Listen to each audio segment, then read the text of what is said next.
At my graduation dinner, my dad laughed and said, "You're old enough now, start paying rent or move out." The very next day, I moved into my new house. When I told them I'd also stopped covering their bills, their faces went pale. At 23, I just graduated college with honors. A moment I worked myself to the bone for. It should have been pure celebration, a triumph. Instead, at our family dinner, my father raised his glass, flashed that all too familiar smile, and delivered an ultimatum that felt like a punch to the gut. "Congratulations! But you are old enough to pay rent or get out." My mother, as always, just nodded silently beside him. What they didn't know was that I'd been planning for this moment for months, and I already owned my own house. Oh, the look on their faces the next day? That would be worth every single penny I'd painstakingly saved. From the outside, we looked like the quintessential middle-class American dream. A 4-bedroom house in a nice Pennsylvania neighborhood. My dad, Robert, a senior systems analyst. My mom, Diana, working part-time at the library. My younger brother, Jake, and I never wanted for anything. We had annual beach vacations, birthday parties, piles of Christmas presents. Picture perfect, right? But then when I turned 15, the cracks started to show. Dad came home one day, his face etched with strain. He'd been laid off. 15 years of loyalty gone. Just like that, he was out. Mom immediately upped her hours at the library, but her small salary barely covered groceries, let alone our mortgage. "It's just temporary," Dad promised at dinner. "I'll find something better." But something better never materialized. Months bled into a year. The only jobs he could land paid a fraction of his old salary. His pride crumbled. I'd lie awake hearing him late at night, the cold glow of the computer screen illuminating his frustrated face as he scrolled through endless job listings. Mom worked herself to exhaustion, but the financial pressure was immense. Bills began to stack up, an unspoken monument to our growing anxiety. Our once lighthearted home became a place of hushed tension, punctuated by whispered arguments long after Jake and I were tucked into bed. By 16, I knew I had to step up. I got a job at the local grocery store, bagging groceries after school and all weekend. My first paycheck was barely $100. I handed it to my mom, bursting with pride. She said, "Oh honey, keep it for yourself." But I saw the relief flash in her eyes. "No Mom," I insisted. "I want to help. We're family." That gesture of goodwill? It quickly morphed into an expectation. When the electricity bill arrived with a past due notice, Dad just looked at me. "Sophia, can you chip in this month, just until I get back on my feet?" I didn't mind at first. I piled on more shifts at the grocery store, then added a weekend job waiting tables at a diner. My grades took a hit, but I somehow clung to a solid B average, juggling nearly 30 hours of work a week on top of high school. By my senior year, I was funding my own clothes, school supplies, activities, and chipping in about $300 a month for the house. Dad had found a job, sure, but it was half his old salary. Mom was still at the library. Yet our finances never ever seemed to improve. What I didn't know then was the insidious secret. Dad had developed a gambling habit. He'd stop at the casino on his way home, utterly convinced he could win back everything we'd lost. Mom later confessed she knew, but felt utterly powerless. Each time he'd promise it was the last time, only to be back at the slot machines and poker tables days later. Meanwhile, Jake, 3 years younger, remained blissfully oblivious to our struggles. While I worked double shifts, he was glued to video games, hanging out with friends. He'd ask for the latest gaming console for Christmas, and somehow the money would appear. When I needed new work shoes, I bought them myself. "Your brother is still young," Mom would always say, whenever I dared point out the blatant disparity. "Let him enjoy his childhood." So I did. I worked, I studied, I propped up our household. I watched my father lean on my income, not as a temporary fix, but as a permanent bandage for his own failures. I watched my mother silently accept this crushing new normal, and I saw how they both began to treat me differently, expecting adult burdens from me, while Jake was still afforded every teenage freedom. When college acceptance letters flooded in, my academics and extracurriculars gave me my pick of schools. But a full scholarship to our local state university sealed the deal. I couldn't abandon my family financially, even though a part of me screamed for escape. "You always were the responsible one," Dad said when I told them my decision. What he really meant was, "You're the one we can always count on for money." I moved into a dorm, but every single weekend I drove home to work my jobs. I sent money for bills. I called daily. I remained the dutiful daughter, watching my friends live out their full college experience. Party invitations? Declined for extra shifts. Spring break trips? Absolutely out of the question when the property tax bill was due.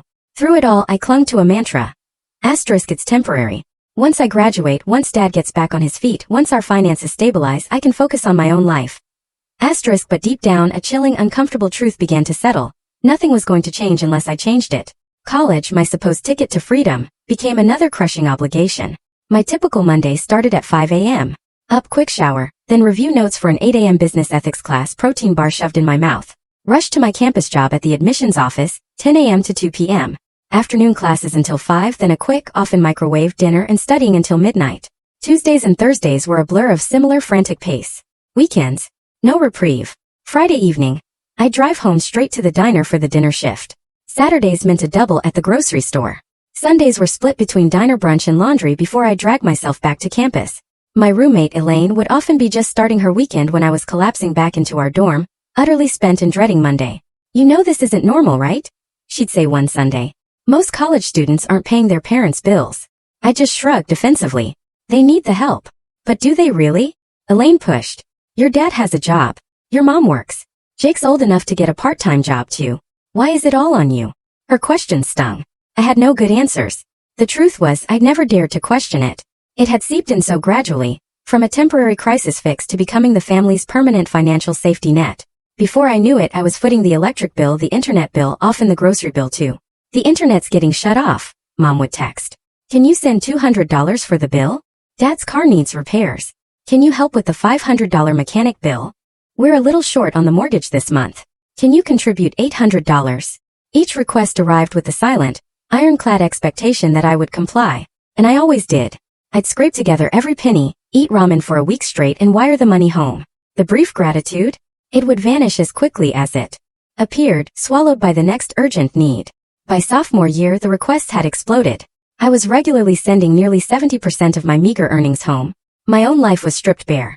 Used textbooks, clothes I'd worn for years, never eating out unless it was a free meal from the diner. It was during this crushing period that Elaine staged what she dramatically called an intervention. "Sophia, this has to stop," she said, sitting me down one evening. "You are literally killing yourself while your family takes advantage of you." "They're not taking advantage," I weakly protested, the familiar phrase already a lie on my tongue. "They need help." "Then why isn't your brother helping?" Elaine fired back. "Why did your dad just buy a brand new television? Why did your mom post about their weekend getaway on social media?" I had no defense. The new TV had miraculously appeared in our living room the very week I'd sent money for Dad's essential bills. The weekend getaway? That happened right after I'd scraped together cash for what Mom called a desperate situation with the water heater. Elaine looked at me, her eyes firm. "You need to start saving for yourself. Open a separate account they don't know about. Put something away each month, even if it's just $20. Something that's just for your future." That night I did it. I opened a new savings account at a completely different bank.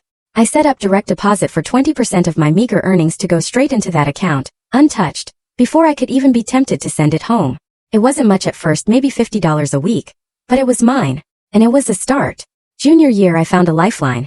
Harriet, a financial advisor at a campus workshop. She listened to my story with a look of deep concern. "Sophia," she said, "you've taken on an adult's burden while you're still trying to establish yourself. This pattern will continue as long as you allow it." With Harriet's firm but compassionate guidance, I devoured everything I could about personal finance. Budgeting, investing, the absolute necessity of setting financial boundaries. Together we crafted a meticulous plan. Gradually reduced my family contributions while fiercely building my own safety net. "Your first loyalty has to be to yourself," Harriet constantly reminded me. "You cannot help others if you are drowning."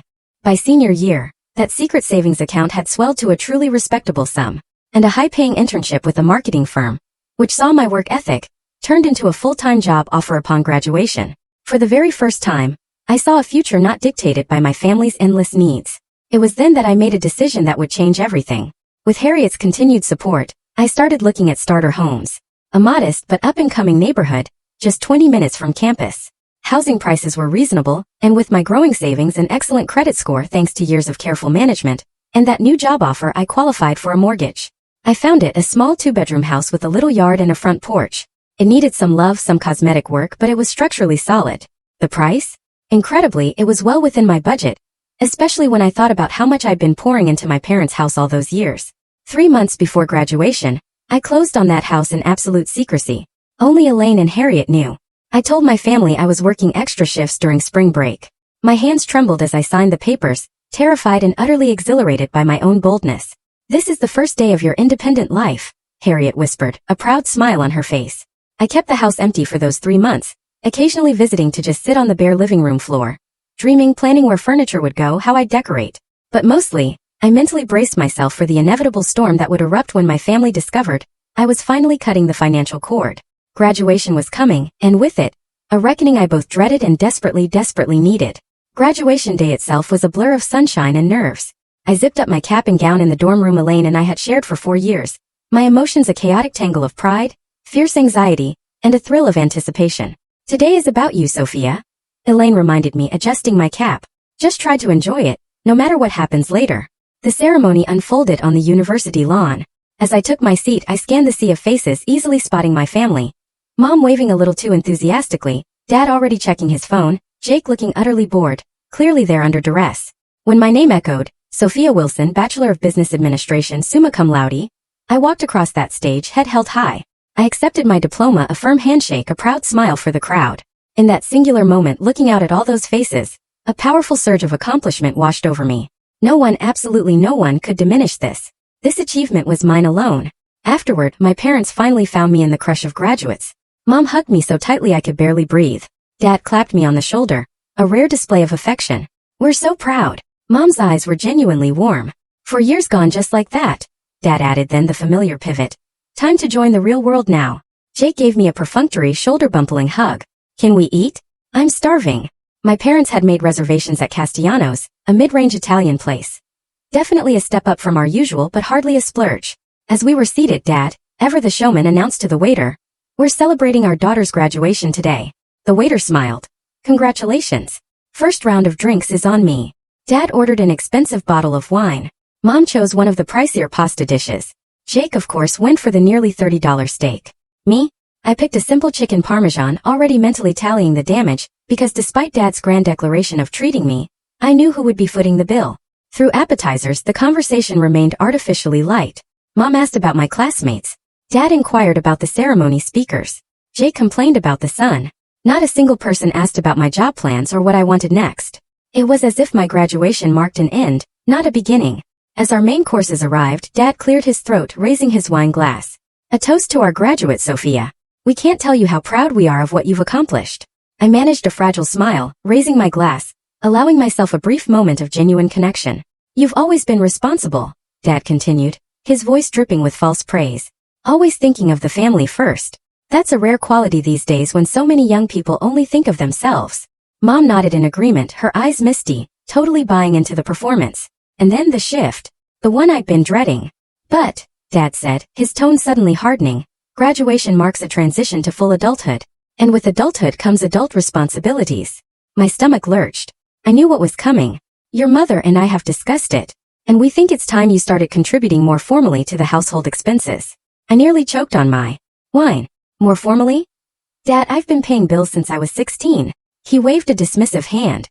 Yes, you've helped out here and there. But now that you'll have a real job, it's time for a more structured arrangement." "Here and there," I repeated, utterly incredulous. "I paid the entire electric bill last month, and the internet and half the mortgage." "That's all in the past," Dad said, his voice now flat firm. "We're talking about the future. You're old enough now to pay rent or get out." The restaurant noise faded to a distant hum.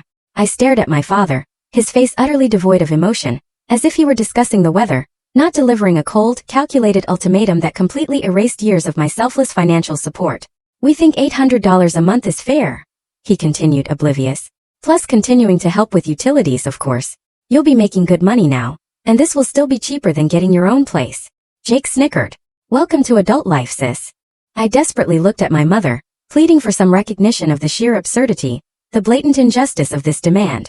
But she was studiously examining her pasta, avoiding my gaze. "Let me get this straight," I said, my voice surprisingly steady, despite the volcano of anger erupting inside me. "After supporting this family financially through high school and college, working multiple jobs while maintaining a 4.0 GPA, you now want me to pay you $800 a month in rent, plus utilities?" "Don't be dramatic, Sophia," Dad replied, his patience wearing thin. "We've supported you your entire life. Put a roof over your head, food on the table. Now it's time for you to do your part." I wanted to scream. I wanted to list every single dollar I'd contributed over the past 7 years. I wanted to throw that expensive wine in his smug face and walk out. Instead, I took a deep, shuddering breath and said, "I will think about it." That seemed to satisfy him. The conversation immediately pivoted to Jake's summer plans, which apparently involved a road trip with friends, funded by my parents. I sat in silence, pushing my chicken around the plate, my appetite utterly gone. When the bill arrived, the waiter, with another cheerful congratulations, placed it directly in front of my father. Dad barely glanced at it before sliding it across the table to me, A smug wink plastered on his face. Consider this your first adult expense, he said. $178. I placed my credit card on the bill without a single comment, ignoring Jake's triumphant smirk and my mother's uncomfortable fleeting glance away. Just another transaction. The drive home was wrapped in a suffocating silence. I stared out the window, my mind a furious whirlwind of calculations. Every dollar I'd poured into my family over the years, every precious cent I'd squirreled away in my secret account. By the time we pulled into the driveway, my decision was made. Unwavering. Tomorrow would be the dawn of my new life, whether they were ready for it or not. Sleep was a cruel stranger that night. I lay in my childhood bedroom, staring at the faded glow-in-the-dark stars on the ceiling, relics from when I was 10. The dinner conversation replayed on an endless, maddening loop. The casual dismissal of my years of contribution. The sheer entitlement in my father's voice. My mother's deafening silence. Jake's smug, triumphant smirk. 6 months earlier, I'd sat across from Harriet in her small, comforting office, nervously twisting a tissue into knots. I need to make a change, I'd confessed, my voice barely a whisper. But I'm so afraid of what it will do to my family. Harriet had looked at me, her gaze a blend of compassion and steel. Sophia, we've reviewed your finances together for over a year. Do you know what I see? I'd shaken my head. I see someone who has contributed over $30,000 to her family's expenses while simultaneously taking on student debt and working herself to exhaustion. I see parents who have come to expect this support as their due. And I see a pattern that will continue indefinitely unless you break it. She'd pulled out a thick folder meticulously organized. Bank statements showing transfers, receipts for bills paid. A spreadsheet tracking every single contribution. Your starting salary at Meridian Marketing will be $60,000 annually. If you continue supporting your family at current levels, you will give them approximately $24,000 each year. That's 40% of your income. When she laid it out like that, the absurdity of my situation hit me with the force of a physical blow. You've saved diligently despite these demands, Harriet continued, a proud glint in her eye. You have $15,000 in your separate account. That's enough for a down payment on a modest home in several neighborhoods we've discussed. That day we'd mapped out a precise plan. I would continue my contributions until graduation to avoid any premature conflict. But simultaneously, I would work with a realtor to find a suitable property, close on it before graduation, and move immediately afterward. Bernard, the realtor Harriet recommended, was a godsend. He understood my tight budget and even tighter timeline. We scoured dozens of properties before finding the one. A charming 1950s bungalow with good bones but dated decor. 2 bedrooms, 1 bathroom, a small kitchen, and a surprisingly spacious living room with a fireplace. The owners are motivated sellers, Bernard explained. They've already moved to Arizona and just want to close quickly. The asking price? $175,000. With my credit score, my carefully hoarded savings, and a first-time home buyer program, Bernard helped me secure a mortgage with payments actually less than what my father was demanding in rent. The closing itself was a whirlwind of nerves. I'd taken a day off from classes, telling my parents I had an important exam. Instead, I sat at a table with strangers, signing document after document until my hand literally cramped. When the final paper was signed, Bernard handed me the keys with a genuine smile. Congratulations, homeowner. Now lying in my childhood bedroom for what I knew would be the very last time, I felt a strange cocktail of sadness and steel-hard resolution. This house held countless memories, not all of them bad, but it also represented a dynamic that had become utterly, insidiously toxic. At 6 a.m. I rose quietly, my heart pounding, and began packing.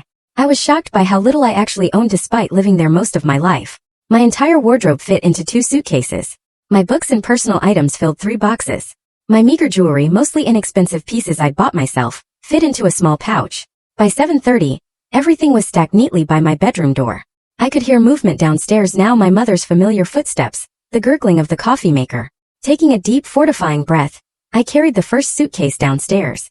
Mom looked up from the kitchen table, her face a mask of surprise. You're up early. Want some coffee? No thanks, Mom, I said, my voice steady despite the tremor in my hands. I'm moving out today. Her coffee cup froze halfway to her lips. What? Because of what your father said, honey. He didn't mean you have to leave immediately. I know, I replied, placing the first suitcase by the front door. But I've been planning this for a while. It's time. She trailed after me as I went upstairs for the second suitcase. But where will you go? Do you have an apartment lined up? You can't just leave without a plan. I couldn't help but smile, a bitter private smile. She genuinely had no idea I was capable of making plans without their knowledge or input. I have a place, I said simply, adding the second suitcase to the first. By now the commotion had woken Dad. He appeared in the hallway, hair disheveled, robe hastily tied. What's going on? He demanded. Sophia says she's moving out, Mom explained, wringing her hands, sounding utterly bewildered. Dad's gaze darted from the suitcases to me, his expression morphing from confusion to outright fury. Because of last night? For God's sake, we were just having a conversation about adult responsibilities. There's no need for dramatics. This isn't about last night, I said, heading back upstairs for my boxes.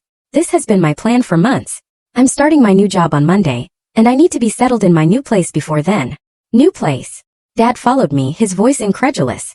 What new place? You can't afford a place of your own yet. You need to build up savings first. The sheer, breathtaking irony of him lecturing me about savings, after he'd systematically bled mine dry for years, was almost laughable. My new place is all taken care of, I said, lifting a heavy box of books. I've been saving and planning for this. Saving? Dad's voice rose, sharp with suspicion. How could you be saving when you've been helping us with expenses? I didn't dignify that with an answer, focusing instead on the task of carrying my belongings downstairs. Mom was now slumped on the bottom step, looking utterly lost. Jake had emerged from his room, watching the scene unfold with an unusual rapt attentiveness. The moving company will be here at 9 o'clock, I announced, checking my watch. I just need to get everything downstairs. Moving company? Mom's voice was barely a whisper. Sophia, this is all so sudden. Sudden to them, perhaps. But to me, it was the culmination of years of growing awareness, of gut-wrenching realization, and months of meticulous secret planning. They had simply never entertained the thought that I might have a life, needs, or desires separate from their own. You'll still help with the bills, right? Dad asked, his fury abruptly giving way to naked concern. Even if you're not living here? And there it was. Not a flicker of worry for my well-being, no sadness at my departure. Just immediate, raw concern for how my decision would impact their finances. No, I said. The single word felt like both a profound betrayal and an exhilarating liberation. I will not be paying your bills anymore. The silence that descended was heavy, suffocating. My father's face flushed a furious red. My mother's eyes brimmed with tears. Jake looked from them to me, a dawning comprehension finally breaking through his usual indifference. You can't just abandon your family. Dad sputtered eventually. I'm not abandoning anyone, I replied, my voice strong. I'm simply starting my own life. You always said that was what you wanted for me. The moving truck arrived precisely at 9 a.m. Two efficient men quickly loaded my meager belongings. I did a final sweep of my room, checking drawers and closets, a last lingering glance. As I turned to leave, Mom was standing in the doorway, looking smaller, somehow diminished. I didn't realize how little you have, she said softly. After all these years, it was the closest she'd ever come to acknowledging the profound imbalance that had defined our entire relationship. I hugged her briefly, a tight, quick squeeze, then headed downstairs where Dad was already arguing with the movers about their parking position. Dad, I interrupted. I'm leaving now. I'll call you in a few days when I'm settled. He turned to me, his expression a complex, volatile mix of anger, betrayal, and disbelief. This is how you repay us for everything we've done for you? By running away the moment we ask you to contribute. The sheer, breathtaking unfairness of his statement struck me like a physical blow. But instead of arguing, instead of screaming, I simply handed him an envelope. What's this? He demanded. A copy of my new address in case of emergency, I replied, my voice calm, cool. And a record of the financial contributions I've made to this household over the past 7 years. I thought you might want to review it before we talk again. Then I walked out that door, climbed into my car, and followed the moving truck to my new home. To my new beginning. The moving truck pulled up precisely at 9:04 that morning, in front of my house. The word still felt alien, almost sacred in my mind. The modest bungalow with its faded blue paint and white trim was exactly as I remembered, but now it was profoundly, undeniably mine. I parked behind the truck, just sitting there for a moment, drinking in the sight. The small front yard needed some serious love, overgrown grass, weeds poking through the path. The porch sagged slightly. The gutters definitely needed cleaning. But the bones were good, and it was mine. Every single imperfection, every flaw, represented a piece of my hard-won freedom. The movers, Tim and Carlos, were quick, efficient, hauling my surprisingly few possessions inside. When all the boxes and suitcases were stacked in the living room, Tim handed me the clipboard. That's it? He asked, looking around. Nothing else coming? No, I replied, a quiet triumph in my voice. Just starting out. Carlos nodded approvingly. Best way to do it. No clutter, fresh beginning. After they left, I stood alone in the center of my empty living room, utterly overwhelmed by the silence, by the sheer space. My bare essentials furniture delivery, a bed, a couch, a small dining table with 2 chairs, was coming later that day. It wasn't much, but it was a beginning. I spent the rest of the morning unpacking clothes and personal items. I'd bought cleaning supplies earlier in the week, so I scrubbed counters, swept floors. The house had been cleaned before closing, but weeks of emptiness had invited dust. Around noon, a gentle knock startled me. I opened the door to find an older woman with kind silver hair and bright, inquisitive eyes. "Hello there," she said warmly. "I'm Doris Abernathy from next door. Saw the moving truck and wanted to welcome you." She held out a ceramic dish covered in foil. Just a simple casserole. Moving day is exhausting, and everyone needs to eat. I accepted it with a surge of genuine gratitude. "Thank you so much. I'm Sophia Wilson. I just graduated college, and this is my first house." Doris beamed. "How wonderful. A young homeowner. You don't see that every day." We chatted for a few minutes. Doris filled me in on the neighborhood. The couple across the street here 30 years. The young family 2 doors down with kindergarten twins. The best trash collection day. Which grocery store had the freshest produce? "If you need anything at all, you just come knock," she said as she left. Oh, and the previous owners left some perennial bulbs in the garden. They'll come up next spring. Beautiful tulips and daffodils. After Doris left, I felt a little less alone. The thought of flowers planted by strangers, now mine, blooming in my garden next year, gave me a strange, comforting sense of continuity. A connection to the history of this place. A connection to my new place. That first night alone in my house was a peculiar mix of terrifying and exhilarating. Every creak, every subtle shift of the old building made me jump. Shadows danced differently than they had in my childhood home. The street noises were unfamiliar. But beneath that nervousness, a profound sense of accomplishment hummed. I had done this. I had carved out this opportunity for myself, despite years of financial drainage and insidious emotional manipulation. I slept fitfully, waking several times to the utterly unfamiliar surroundings. By morning, though, I felt a quiet sense of permanence. I brewed coffee in the brand new coffee maker I'd finally treated myself to and sat at my little table, planning my day. Monday was my first day at Meridian Marketing, but I had the entire weekend to continue organizing my new home. Sunday evening, my phone exploded with texts from my family. I deliberately kept it off for most of the weekend, needing crucial space to process the seismic shift in my life. Now the outside world was intruding, demanding, "Mom, hope you're settled in. Please let us know you're okay." "Dad, the internet bill is due Tuesday. Will you be sending money?" "Jake, Dad is freaking out about bills. What did you do?" I responded only to Mom, a quick text assuring her I was fine and settled. To the others, I maintained a resolute silence. It was harder than I expected. Years of ingrained conditioning screamed at me to respond immediately to financial pleas, to prioritize their needs above my own comfort or plans. Breaking that pattern felt like a physical tearing. Monday arrived, and with it, my first day as a marketing coordinator at Meridian. The day was a blur of new faces, orientation sessions, endless paperwork. By the time I returned to my little blue house, I was utterly exhausted but buoyed by exhilarating new energy. This was the beginning of my career, my independent life. Tuesday brought even more texts from my father, increasingly urgent, almost frantic. "Dad, the electricity bill is past due. They're threatening to shut it off." "Dad, did you get my message about the internet bill? It's important for Jake's schoolwork." "Dad, Sophia, you cannot just ignore your family responsibilities." Wednesday, Mom called during my lunch break, her voice tight with thinly veiled worry. "Honey, I know you're establishing your independence, and I respect that, but your father is very stressed about the bills. Could you just help us out one more time while we figure things out?" "Mom," I said gently but with a new steel in my voice, "I have been helping out one more time for 7 years. Dad needs to figure out how to manage the household budget without my income." "But the electricity might be shut off tomorrow," she pleaded, her voice trembling. "And the internet already has been. Jake has a paper due." The guilt was immediate, overwhelming. I almost caved, almost offered to pay the bill just this once.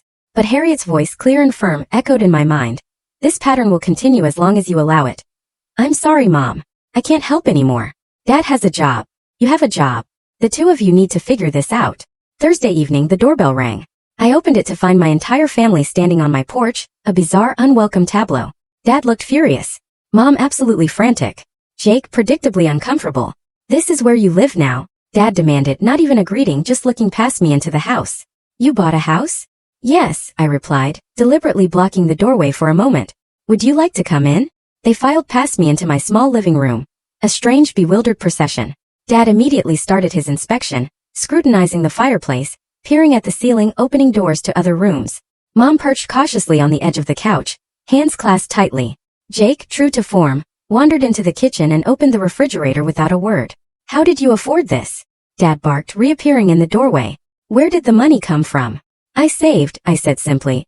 "And I qualified for a first-time home buyer program." "Saved from what?" His voice rose, edged with accusation. "You gave us every spare penny." "Not every penny," I corrected, my voice firm. "I set aside a portion of my earnings for my future. I've been doing it for years." "So you lied to us," he roared. All those times you said you were broke, that you couldn't help more with the bills, you were hiding money. Out in their yards, several of my new neighbors were suddenly very interested in their lawns, pretending not to watch the escalating drama on my porch.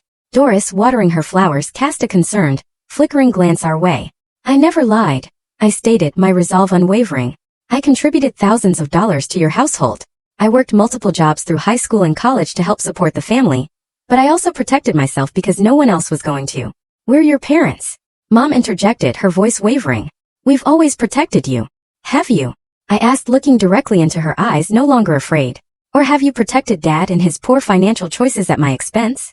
Her gaze shattered, dropping to her hands.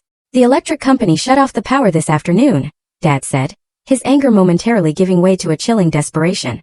The house is dark. The food in the refrigerator will spoil. Is that what you want? Of course not, I replied, my voice softening slightly, but my resolve still iron hard. But I want you to understand that it is not my responsibility to fix this. It never should have been. Jake sauntered back from his fridge inspection. So what? You're just going to let us suffer because you're mad about paying rent? That's cold, Sophia. Jake, this is not about rent, I said, my own frustration finally boiling over. This is about 7 years of supporting this family, while being treated like a personal ATM. This is about Dad's gambling and Mom's enabling, and you never having to contribute a dime while I worked myself to exhaustion. The word gambling hung in the air like a thundercloud. Jake looked at Dad, utterly confused. Mom's eyes welled with tears. You don't know what you're talking about, Dad blustered, but the bluster was deflating, the fight seeping from his voice. I think I do, I replied, my voice steady. And I think it's time we all acknowledge the reality of our family dynamic. How dare you accuse me of gambling? My father spat, his voice dangerously low. After everything we've done for you. Dad, please. I cut him off, trying to keep my tone even, but my patience was wearing thin. Let's be honest with each other for once. I know about the casino visits. I know about the online poker accounts. I know about the loans. His face paled visibly, but he still clung to his defensive posture. Everyone needs recreation. A few games here and there aren't gambling. Mom was staring intently at the floor, refusing to meet anyone's gaze. Jake looked completely lost, his eyes flicking between Dad and me. What is she talking about? He asked Mom, his voice small. Dad doesn't gamble. The silence that followed was a resounding, irrefutable answer. Jake's expression slowly shifted, from confusion to a dawning, terrible disbelief. Is that true? He pressed. Is that why we're always broke? Even though you and Mom both work, and Sophia's been paying bills? Your sister is exaggerating, Dad insisted, a desperate edge to his voice. And regardless, our financial situation is none of your concern. What matters now is that your sister has abandoned her family obligations and left us in a desperate situation. I walked to my new dining table, where my laptop sat waiting. I opened the spreadsheet I'd meticulously created with Harriet's help. I think we need to look at some facts. I turned the screen so they could all see it. This is a record of every single financial contribution I have made to our household since I was 16 years old. Every bill payment, every grocery purchase, every direct deposit to your account. The spreadsheet was chillingly precise. Dates, amounts, detailed descriptions of each transaction. 7 years of financial support, laid out in stark, undeniable black and white. The total at the bottom is $87,342, I said, my voice barely a whisper. Even I was shocked seeing the number in its entirety. Somehow adding it all up made the situation even more stark, more heartbreaking than I had ever fully grasped.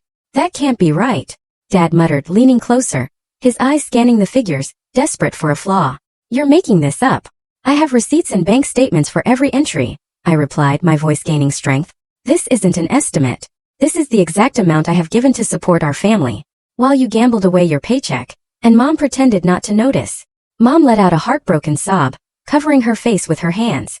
I didn't know what to do, she whispered, her voice muffled. He kept saying it was the last time, that he would win it all back. That's what addicts always say, I said gently but firmly. But it's never the last time without real help. Jake had moved closer to the laptop, his expression hardening as he scrolled through the endless entries. You paid for my graduation party? He asked, pointing to an entry. Dad said he saved up for it. I paid for a lot of things that were supposedly from Dad, I confirmed. Birthday gifts, Christmas presents, car repairs. I paid you back for some of those. Dad protested weakly. Some, I agreed. A small fraction.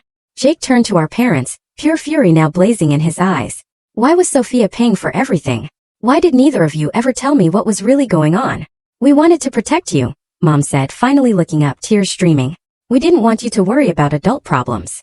So instead, you let Sophia carry everything. Jake's voice rose in angry crescendo. She's only 3 years older than me. She was still a kid too. His fierce defense of me was utterly unexpected, and profoundly deeply touching. For years, I had harbored such resentment towards his carefree existence, while I buckled under the weight of family obligations. Now I realized he had been as much in the dark, as much a victim as I had been. The point is, Dad said, trying desperately to regain control of the conversation, his voice suddenly sharp. We're in crisis now. The electricity is off. We need help. I closed the laptop, a decisive click, and faced my family. I am willing to help, but not by giving you money. That approach has not worked for 7 years, and it will not work now. What does that mean? Dad asked, his suspicion still sharp. It means I will help you develop a realistic budget, based on your actual income. It means Dad needs to get help for his gambling addiction. It means Mom needs to stop enabling destructive behaviors. And it means Jake might need to get a part-time job to contribute, just like I did at his age. Gambling addiction is a strong term, Dad mumbled, trying to brush it off. Is it? I challenged, my gaze unwavering. How much have you lost in the past year alone? How many times have you promised to stop? How many bills have gone unpaid because the money went to gambling instead? He had no answer. Then I dropped the final bomb. I own this house outright, I stated, the words causing all 3 of them to freeze, staring at me in absolute shock. No mortgage. I saved enough for a substantial down payment, and the first-time home buyer program covered the rest, based on my income and credit score. That is impossible, Dad spluttered, but his voice lacked any real conviction. Not impossible when you've been saving since you were 16 and recently received a signing bonus from your new employer, I replied, my voice cool. Not impossible when you've been learning about financial planning, instead of looking for the next quick win. The reality of my utter independence was finally truly sinking in. My father's face went from furious red to ghost pale. The full, brutal implications were becoming terrifyingly clear. I wouldn't be returning to rescue them. I wouldn't be sending money. The ATM they'd relied on for years was permanently closed. So that's it? Dad asked, a raw note of desperation creeping into his voice. You're just cutting us off completely? I'm giving you a choice, I clarified, my voice steady. Option 1. I help you create a financial plan. Dad seeks treatment for his gambling addiction. Mom takes a more active role in household finances, and Jake contributes through part-time work. We rebuild our relationship on healthier terms. And option 2? Mom asked, her voice a tiny whisper. Option 2 is that you continue as you have been, I said. But without my financial support. You figure it out on your own. That's not much of a choice, Dad muttered, defeated. More choice than I had at 16, I replied evenly. The silence that followed was heavy, choked with years of unspoken emotions. Resentment, manipulation, misplaced responsibilities, all hanging thick between us. Finally, Jake broke it. I want option 1, he said, his voice surprisingly firm. And I already applied for a job at the grocery store where Sophia used to work. Mom looked at him in surprise, then at me, tears still wet on her cheeks. I want option 1 too. I should have been stronger years ago. I'm so sorry, Sophia. All eyes turned to Dad. He stood rigid, his pride warring with grim necessity on his face.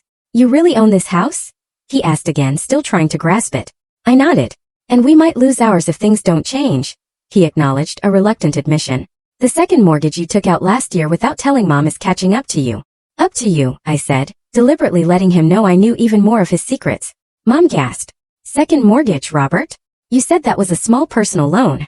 Dad's shoulders slumped. The entire facade finally crumbled completely. I will try option 1, he said, his voice barely audible, thick with defeat. But I don't have a problem. I can stop anytime. That's the first thing we'll need to address, I said firmly, meeting his gaze. You cannot solve a problem you refuse to acknowledge.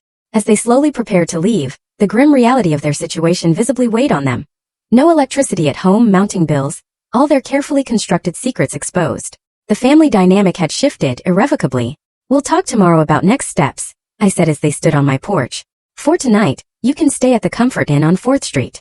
I'll call and pay for one night while you figure things out. It was the only financial assistance I was willing to offer. A buffer to ease the transition, not a return to the old destructive patterns.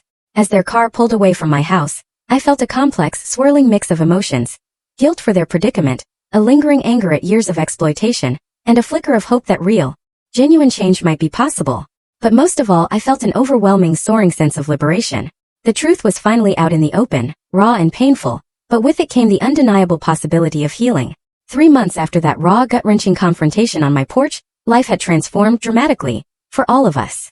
My little blue house had truly become mine, infused with personal touches that finally made it feel like a sanctuary. I'd painted the living room a warm cream, hung soft curtains in the bedrooms, and with Doris's expert advice, planted vibrant flowers in the front yard.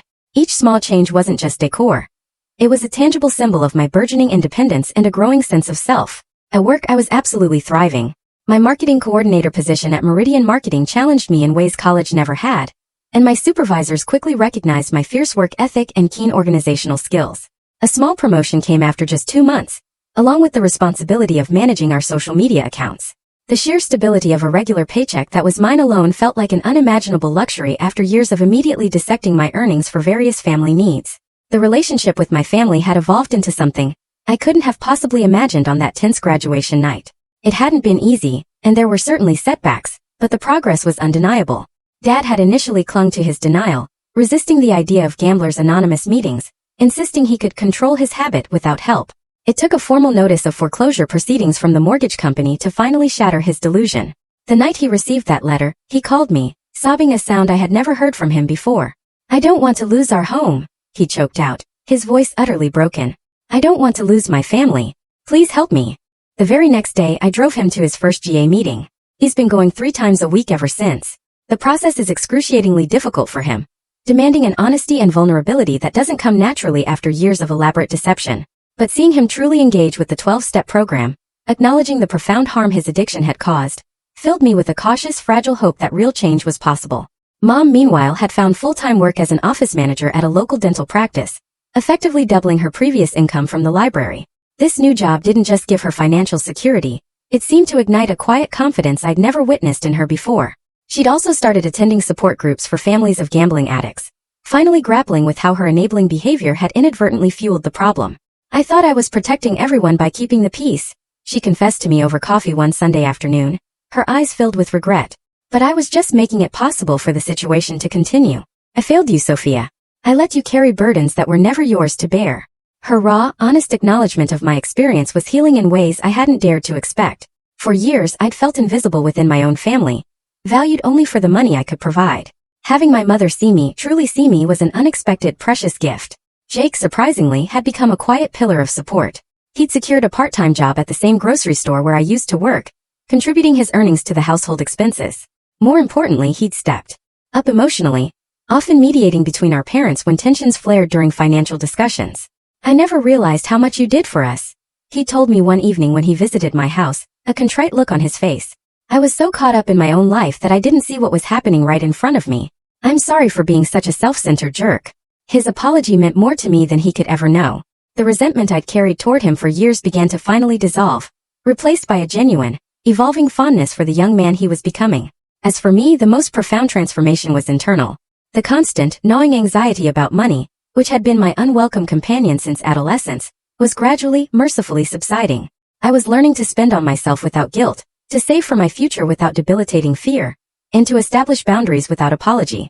Part of that growth included tentatively dating for the first time in years. Between work and family obligations, romantic relationships had seemed an impossible luxury during college. Now I was seeing Vincent, a kind, understanding graphic designer I'd met through work. Our relationship was still new, but his respect for my independence and his gentle understanding of my complicated family history made him easy to be with. My friendship with Elaine had deepened too. She'd been right all along about my family dynamic, and her unwavering support had been crucial during the difficult transition. We met weekly for dinner, alternating between her apartment and my house, sharing stories and advice as we navigated early adulthood together. The family's financial situation had stabilized considerably. With Dad's gambling under control, Mom's new job, and Jake's contributions, they'd managed to negotiate with the mortgage company and keep the house. They were on a strict budget, one I'd helped create but no longer funded. Sometimes they slipped up, and occasionally Dad would hint about an unexpected expense. But I held my boundaries with gentle, firm resolve. "I can help you figure out how to handle that within your budget," I'd offer instead of money. "Or we can look at what expenses might be reduced this month to cover it." It wasn't always easy.